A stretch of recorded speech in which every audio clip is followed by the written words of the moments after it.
مننه. وخت مو په خیر پام وکړئ د دې مهال تازه او مهمو خبرونو ته.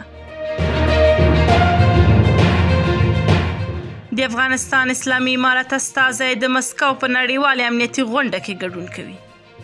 ټاکل شوی چې د افغانستان اسلامي امارت استازی به په لومړي ځل د روسیې په مسکو کې د امنیتي مسایلو په اړه په 14مه نړیواله غونډه کې ګډون وکړي. د روسیې دولتي خبري اژانس تاس د دغه هیواد د ملي امنیت شورا په حواله راپور ورکړی چې د طالبانو د حکومت غړي به د لومړي ځل لپاره د امنیتي مسایلو د لوړ پوړو استازو په غونډه کې ګډون وکړي. دا غونډه د می میاشتې له 28 تر 29 نیټې پورې په مسکو کې جوړیږي چې پکې به د جنوب ختیځ اسیا د ټولنې غړي هیوادونه، بریکس هیوادونه، د شانګهای د همکاري سازمان او د خپلواکو همګټو هیوادونو د سازمان استازي ګډون کوي او د سیمې او نړۍ پر وضعیت بغیر رسمي څو اړخیزې خبرې اترې او بحثونه کوي.